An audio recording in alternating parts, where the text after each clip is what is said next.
There's a big stigma that comes along with clicker training. Oh, I have to have the clicker on me all the time if I do clicker training. I have to have treats on me all the time if I'm going to do clicker training. Not true at all. We start getting rid of the clicker, we start getting rid of the treats as early as the 3rd class. Okay? So by halfway through, you should be eliminating your clicker, you should be eliminating your treats. Okay? The clicker is for new behaviors only. All right? Once the dog understands a behavior, I start eliminating the clicker. Okay? The clicker is just a bridge of communication. That's all it is. So when I start training a dog, I'll use the clicker for every single behavior. However, as my dog gets better at this behavior or that behavior, I'll start replacing the clicker with a word, with a command. So I start teaching with only the click, no words, nothing, just the click. As my dog understands the behavior and he understands what I want, I take the click away, I add in my cue.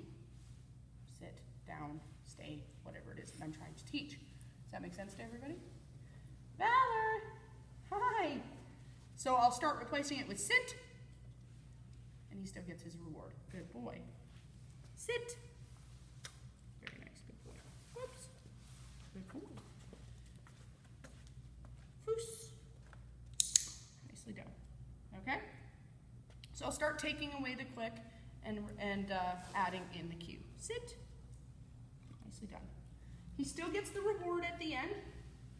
Okay, so the reward is still there for the time being, but as he starts to understand that sit means, oh, I should put my bum on the ground. Cool, no problem. Then I can start taking the treats out of it.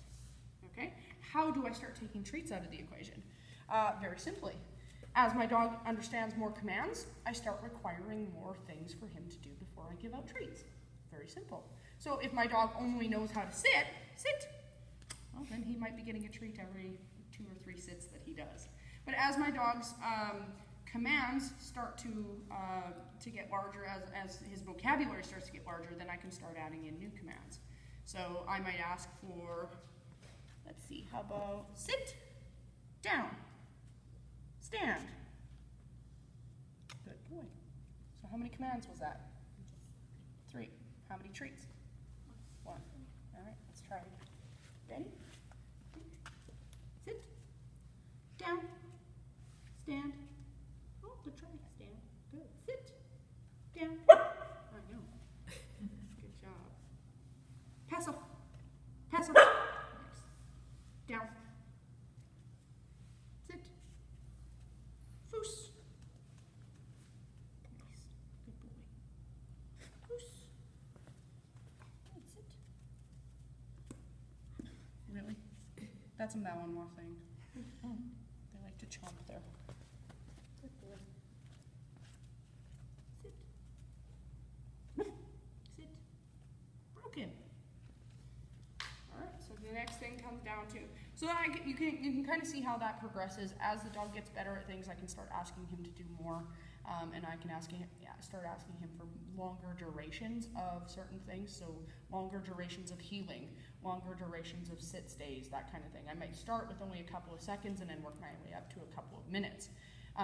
Eventually, he'll get the treat, but it's going to take more and more and more and more work before he gets that treat. Does that make sense?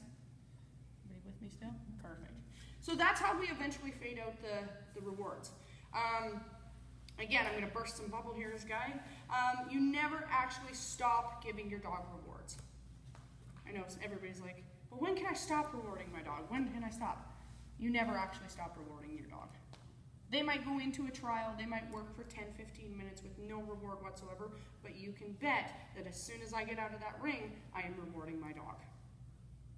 Top trainers in the whole world will go in there, they'll do their thing for 15, 20 minutes, they'll work their obedience, and you can better believe that their dog is getting rewarded the moment they walk out of that ring. So it's no different with a pet dog. Yes, they might be able to start doing things, walking nicely on a leash, heel, sit, down, stay, and be able to do all those commands, but eventually they're still working for the reward. You will reward eventually, okay? That's what they're working towards. It might not be right in that moment, but eventually you are getting a reward. And of course, who doesn't want to give their dog a reward, right? Even if it's something as simple as a little treat, a piece of kibble, if it's something like throwing a ball, asking them to sit or lie down before you throw the ball, asking them to sit politely before you put their meal down, asking them to do a certain thing before you let them outside, stuff like that. You're always still rewarding your dog. Does that make sense to everybody? So we always end up rewarding eventually in one way or another. It might not always be that you have to have treats on you, but one way or another, we always reward our dogs for something at some point. Does that make sense to everybody? All right. So we've talked a little bit about motivation tonight, guys.